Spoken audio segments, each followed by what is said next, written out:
Jumpa lagi adik-adik bersama kami, Kak Erika dan Kak Herwan, beserta teman-teman pelayan untuk melayani dalam ibadah hari Minggu Persekutuan Teruna, khususnya pada tanggal 8 November 2020 ini. Kita siapkan hati kita akan masuk dalam ibadah. Sebelumnya, mari kita berdiri dan kita menyanyikan Mars Taruna Harapan Negeri.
Kembali kita bernyanyi dari Gita Bakti nomor 3, baitnya yang pertama dengan sikapmu.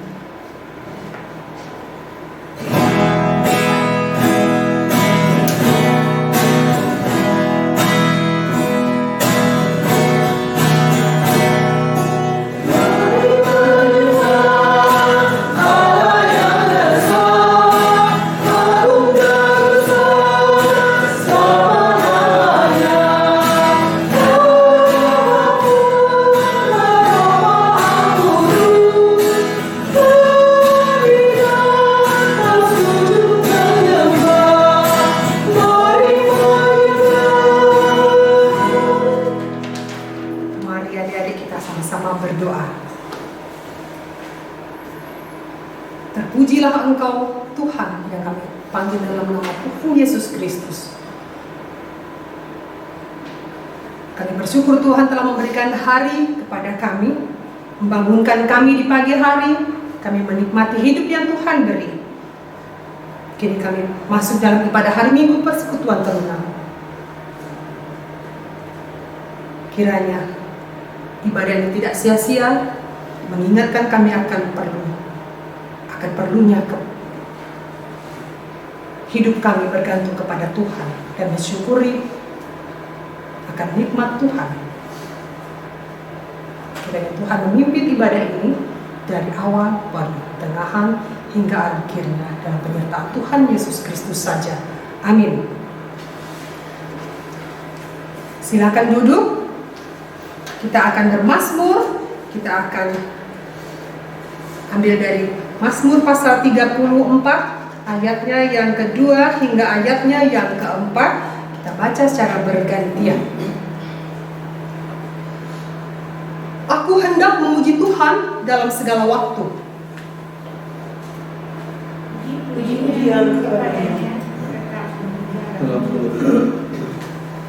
Karena Tuhan, jiwaku bermegah.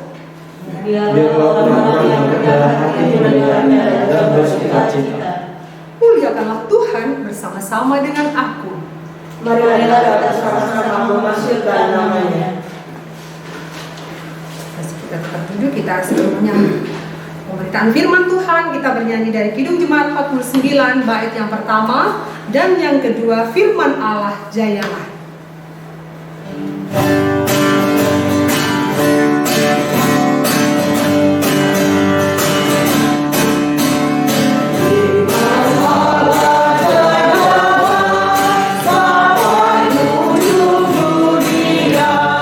Di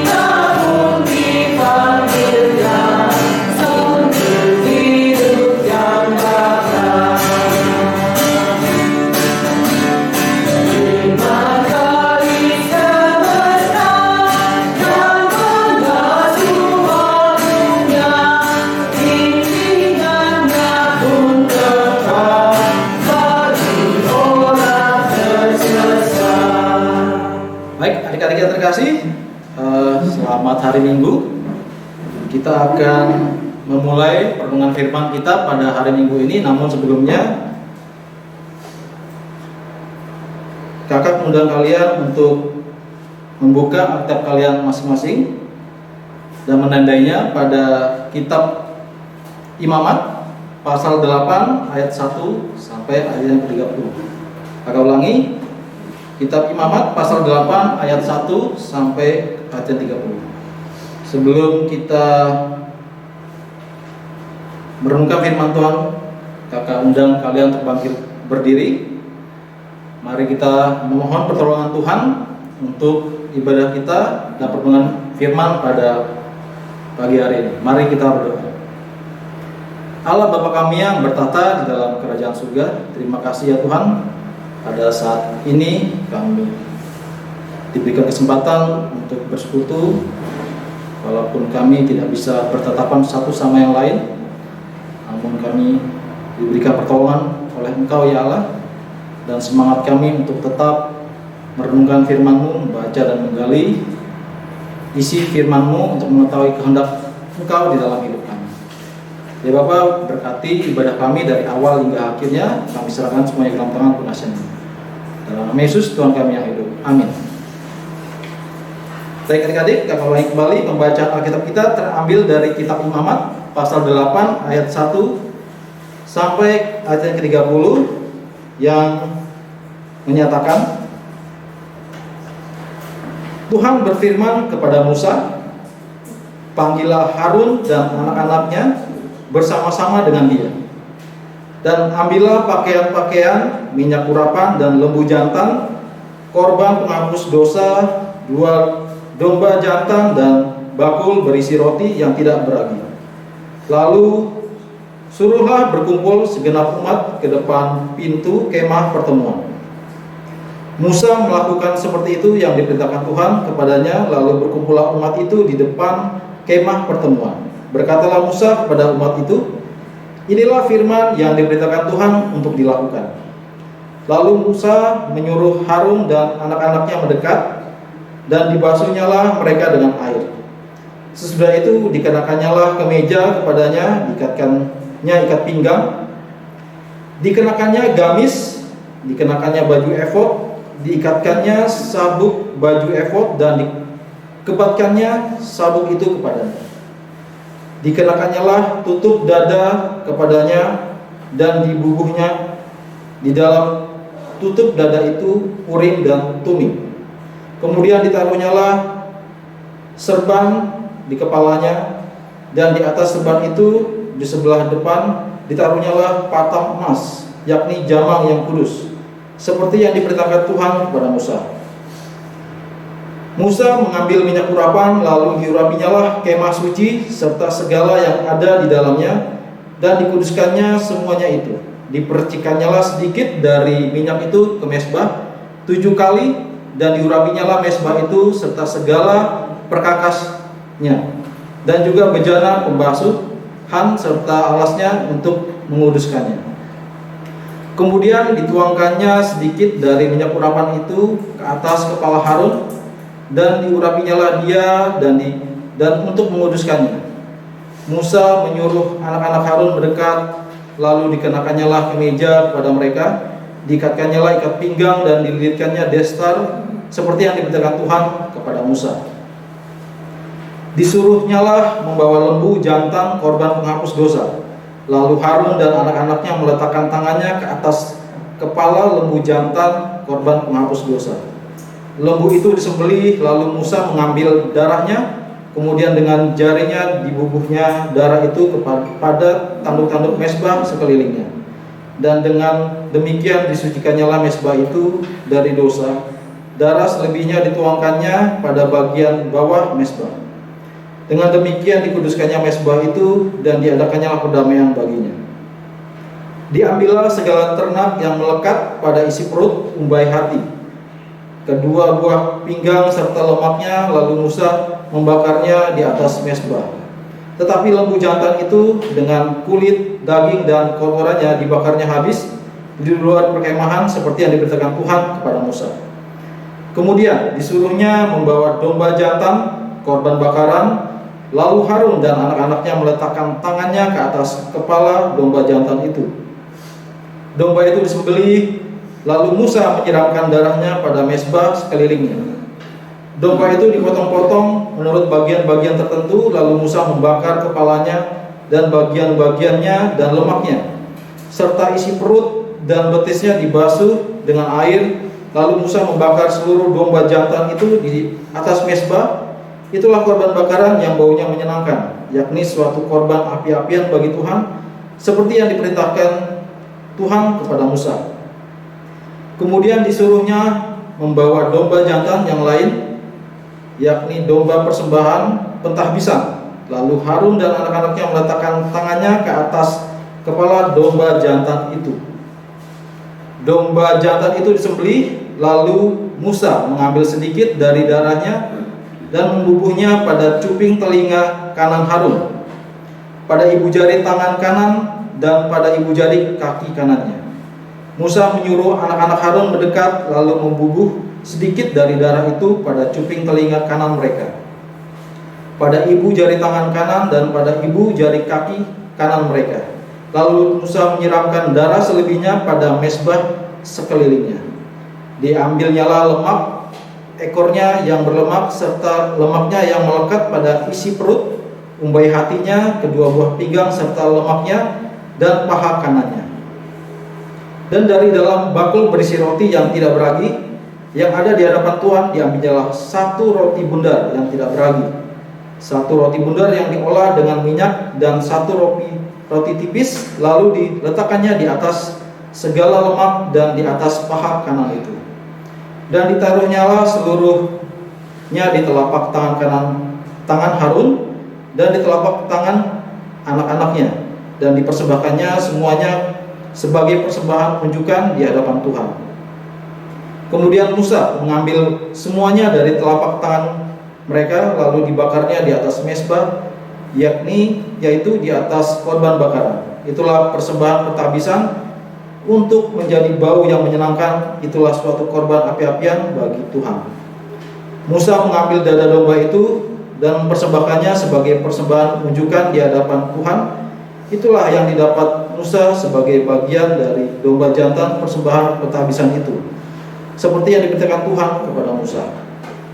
Dan lagi Musa mengambil sedikit dari minyak urapan dan dari darah yang di atas mezbah itu, lalu dipercikannya kepada Harun, ke pakaiannya, dan juga kepada anak-anaknya dan ke pakaian anak-anaknya. Dengan demikian ditahbiskannyalah Harun pakaiannya dan juga anak-anaknya dan pakaian anak-anaknya. Ya, berbahagialah orang yang mendengarkan firman Tuhan dan melakukan firman Tuhan di dalam kehidupan mereka. Terpujilah Kristus. Haleluya.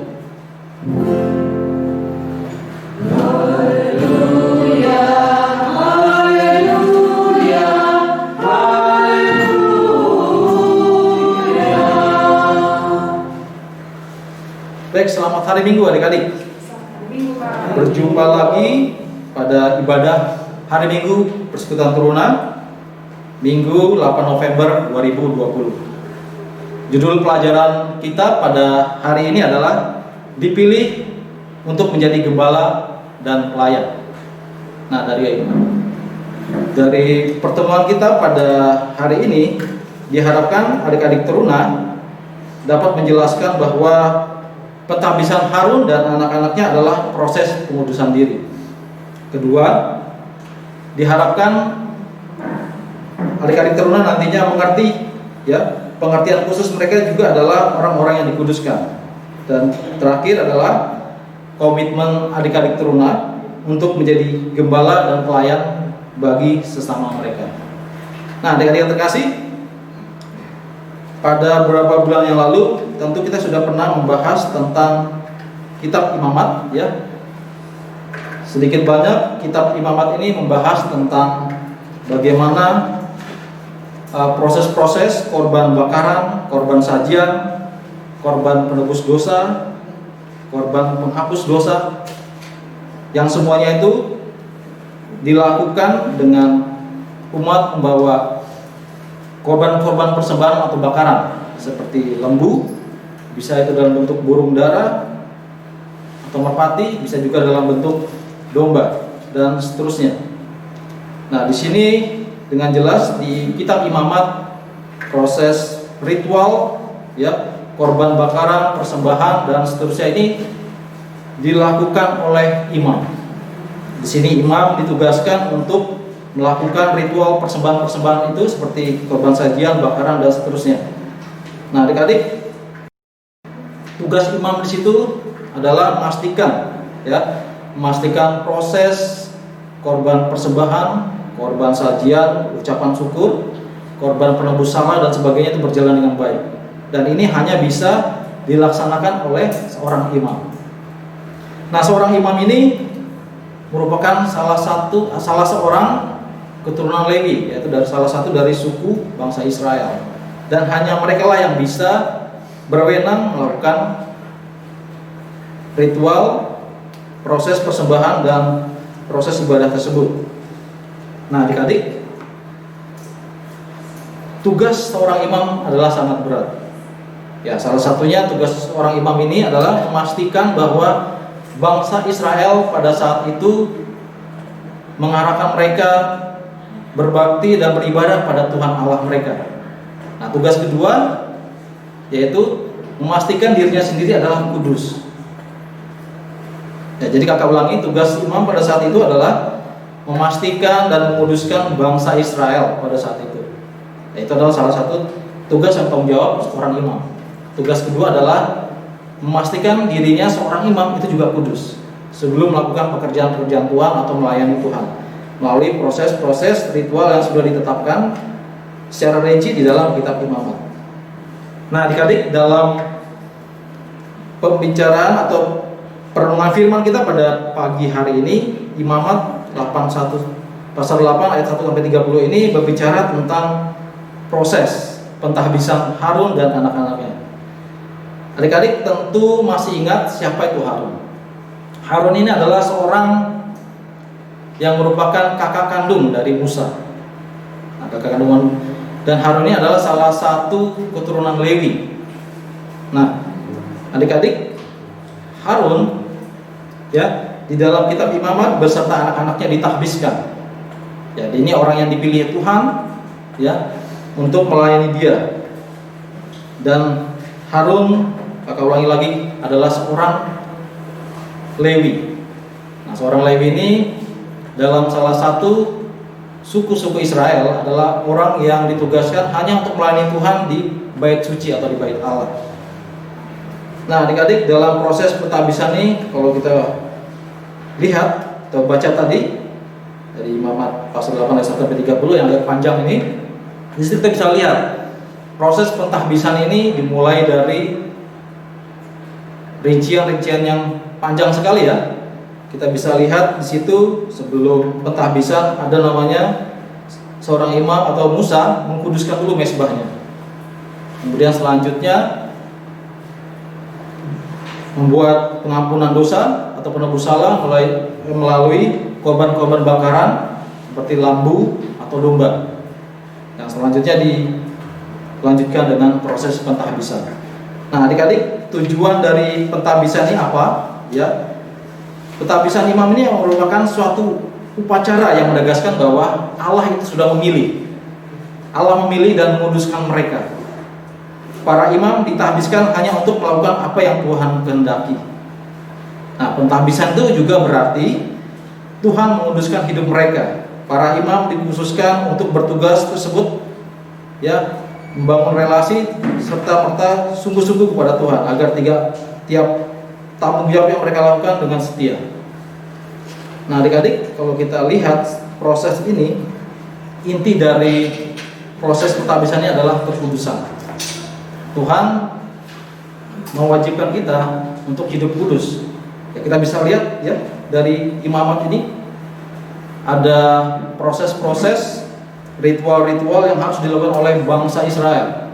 Jika dia mau ditebus dosanya, dia membawa suatu persembahan kepada imam, dan imam yang melayani seterusnya. Nah, persembahan ini mempunyai arti adik-adik bahwa mereka hidup bergantung kepada Tuhan. Itulah tujuan dari persembahan ini. Karena mereka, kita tahu proses panjang perjalanan mereka Tuhan sudah membimbing mereka keluar dari tanah Mesir hingga di tanah perjanjian. Melalui proses ini mengingatkan mereka bahwa mereka harus mengucap syukur bahwa itu semua adalah campur tangan Tuhan. Dan artinya kalau Tuhan sudah campur tangan dalam hidup mereka, kita harus bersyukur. Atau umat Israel pada saat itu harus bersyukur dengan cara memberikan persembahan, pengampunan dosa dan seterusnya. Nah, adik-adik, pada masa ini ya kita dituntut untuk menjadi seorang gembala dan pelayan.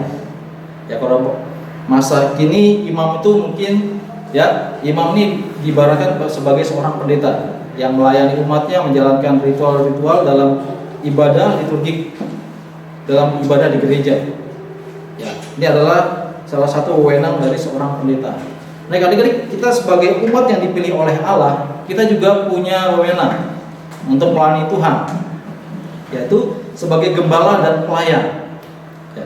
Kalau zaman dulu perjanjian lama, seorang Lewi ini ditugaskan untuk melayani Tuhan melalui menjalankan ritual-ritual persembahan yang diantara atau yang dibawa umat kepada mereka, yang ditujukan untuk ya menguduskan mereka, menguduskan umat Tuhan melalui ibadah-ibadah yang dijalankan pada saat itu. Dan saat ini orang Lewi pada saat zaman ini adalah kita, orang yang dipilih oleh Tuhan. Karena Tuhan sudah memilih kita, Tuhan sudah mati bagi kita, menebus dosa-dosa kita. Zaman dulu perjanjian lama, Tuhan membebaskan bangsa Israel keluar dari tanah Mesir, dan itu mereka harus mengucap syukur. Nah, pada saat ini kita sebagai umat pilihan Tuhan sudah ditebus karena Yesus sudah mati bagi kita akan dosa-dosa kita. Oleh karena itu kita harus mengucap syukur pada Dia melalui apa? Melalui hidup kudus. Kalau adik-adik pernah membaca dari 1 Petrus 1 ayat 16, di situ Tuhan kembali mengingatkan bahwa kudus-kuduslah kamu sebab aku kudus. Nah, adik-adik, ini adalah perintah yang tegas yang Tuhan inginkan untuk kita laksanakan. Zaman perjanjian lama kita dikuduskan melalui persembahan-persembahan. Ini dalam perjanjian saat ini, perjanjian baru, dan hingga saat ini kita tidak perlu lagi membawa persembahan-persembahan seperti dalam bentuk binatang ya, baik itu lembu, domba, merpati dan sebagainya. Di sini persembahan yang setia, persembahan yang diingatkan Tuhan adalah hidup kudus. Nah, sekarang aplikasi melalui perenungan firman kita pada hari ini apa, adik-adik? Melalui perenungan firman pada hari ini, adik-adik diharapkan punya komitmen untuk menjadi seorang gembala maupun seorang pelayan. Bagi siapa? Bagi teman-teman kalian, bagi rekan-rekan kalian, bagi orang tua, bagi guru-guru di sekolah, atau bagi sesama kalian. Kalian dituntut untuk menjadi hidup kudus. Contohnya hidup kudus apakah? Contohnya seperti ini, yaitu melaksanakan apa kehendak Tuhan. Kehendak Tuhan itu apa saja? Kasihilah sesama kalian, kasihilah sahabatmu, kasihilah orang tuamu, kasihilah rekan-rekanmu. Jadilah teladan bagi sesama kalian, jadilah teladan bagi teman-teman kalian. Hiduplah kudus dengan menjalankan semua perintah Tuhan. Itulah yang diharapkan Tuhan bagi kita di dalam kehidupan kita sehari-hari. Nah, adik-adik, pertanyaannya, apakah kita dan adik-adik di rumah sudah melakukan firman Tuhan ini untuk hidup kudus? Kiranya Tuhan menolong kita untuk hidup kudus dan memampukan kita untuk melaksanakan segala perintah-perintah Tuhan. Terpujilah Kristus. Haleluya. Amin. Nah, adik-adik, untuk merespon firman Tuhan, kakak undang adik-adik untuk memuji dan muliakan Tuhan melalui kidung pujian kita bakti nomor 277 ayat 1. Firman Tuhan sudah kau dengar.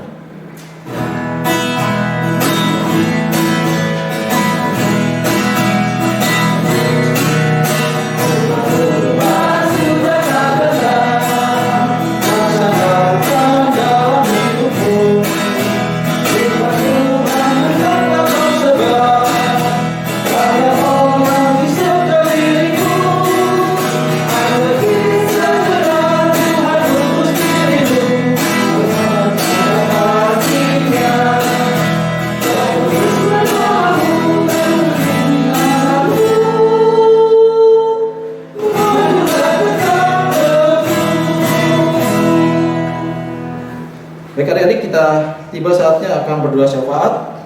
Mari kita satu dalam doa.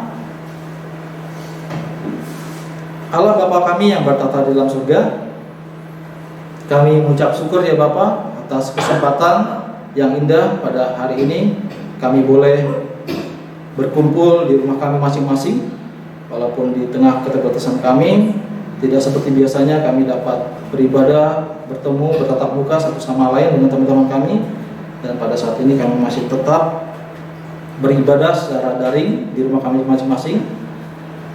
Kami punya kerinduan tetap ya Bapa untuk memuji dan memuliakan nama-Mu, mendengarkan firman-Mu di rumah kami masing-masing melalui alat komunikasi yang kami miliki. Ya Tuhan, di tengah pandemi yang menimpa dan melanda bangsa kami, biarlah kasih setia Tuhan tetap menyertai kami, menyertai pemerintah kami yang tengah bahu-membahu dengan segala sumber daya yang ada, mulai dari pemerintahan paling atas hingga paling yang bawah, mulai dari kementerian, mulai dari tingkat gubernur, dan tingkat bupati.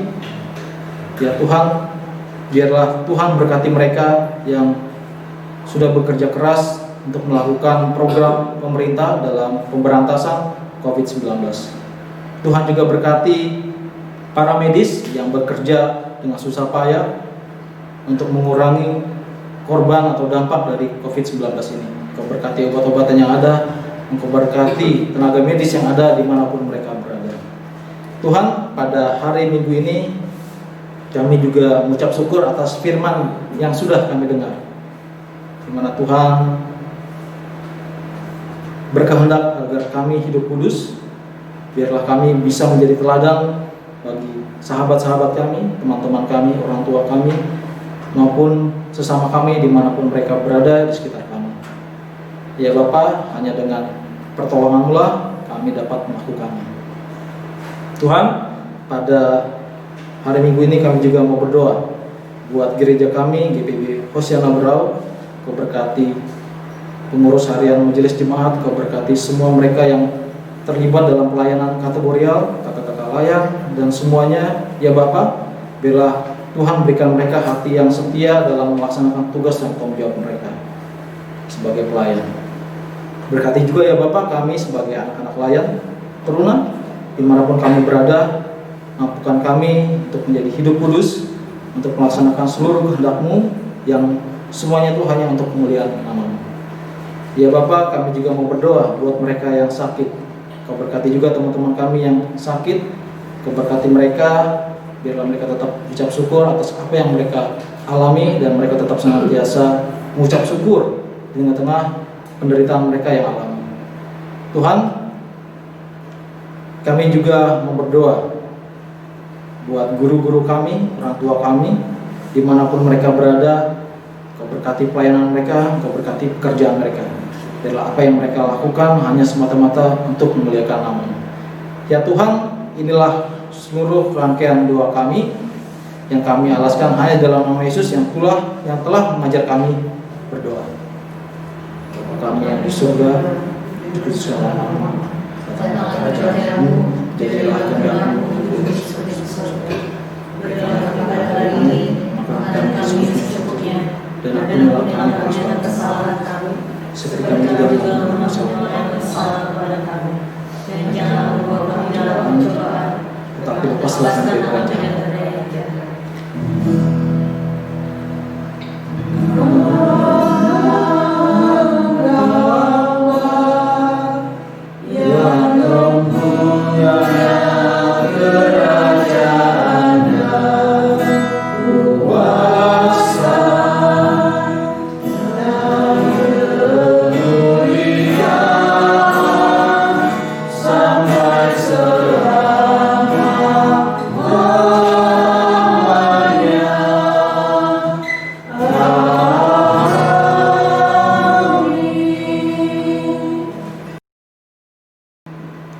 Ini waktunya kita memberikan persembahan. Mari kita mengucapkan syukur dengan hati penuh dan tangan kita sambil mengingat firman Tuhan sebagaimana tertulis dalam kitab Mazmur pasal 107 ayat 21 dan yang ke-22 yang berbunyi, biarlah mereka bersyukur kepada Tuhan karena kasih setianya, karena perbuatan-perbuatannya yang ajaib terhadap anak-anak manusia. Biarlah mereka mempersembahkan korban syukur dan menceritakan pekerjaan-pekerjaannya dengan sorak-sorai. Kiranya Tuhan memberkati persembahan kita.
Terima kasih Tuhan, Engkau telah memberikan hidup kepada kami, hidup yang Engkau anugerahkan, sehingga kami dapat melalui setiap perjalanan hidup kami.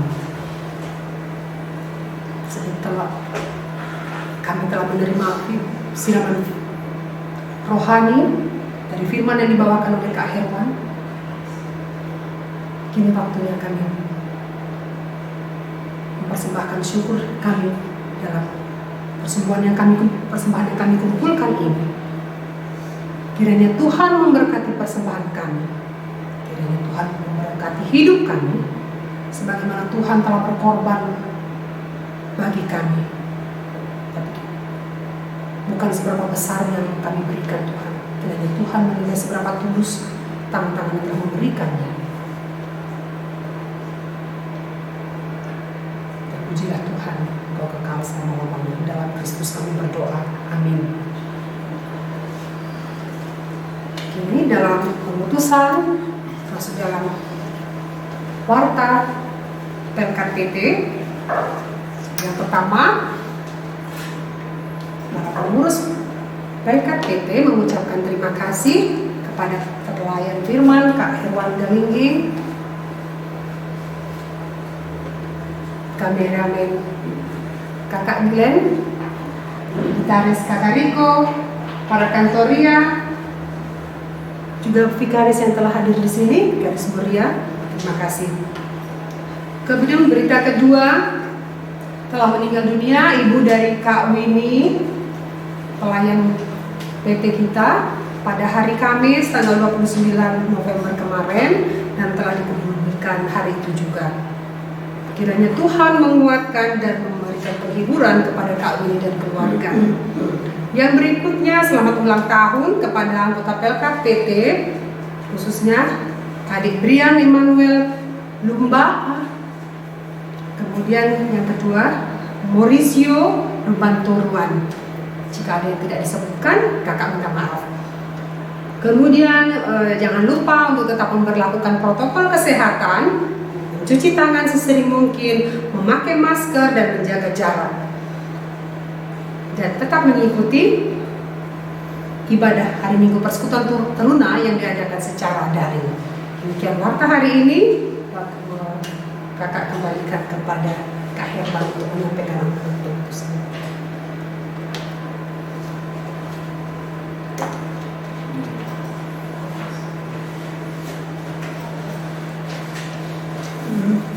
Baik, adik-adik yang terkasih, sebagai amat pemutusan, mari kita memuji Tuhan sekali lagi dari Kidung Jemaat nomor 413, ayat yang pertama dan ayat yang kedua, Tuhan pimpin anakmu.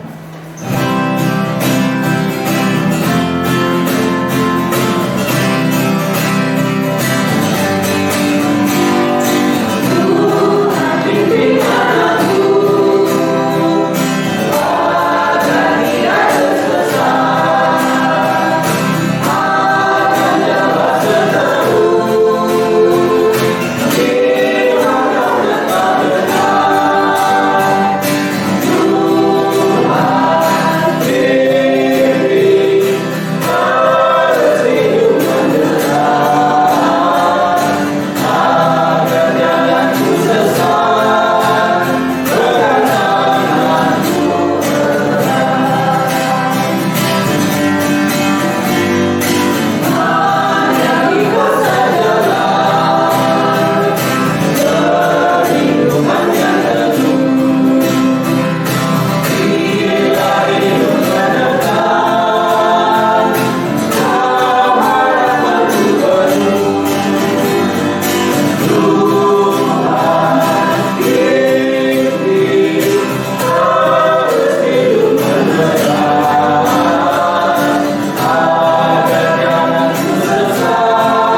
dan terima berkat Tuhan. Arahkanlah hati dan pikiranmu kepada Tuhan dan terimalah berkat-Nya. Tuhan memberkati engkau dan melindungi engkau. Tuhan menyinari engkau dengan wajah-Nya dan memberi engkau kasih karunia. Tuhan menghadapkan wajah-Nya kepadamu dan memberi engkau damai sejahtera.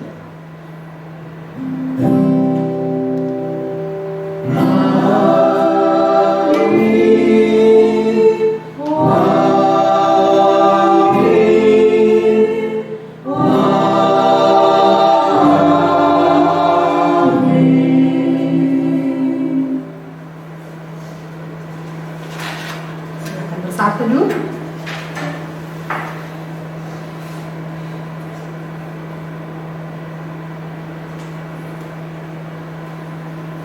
Ibadah kita selesai.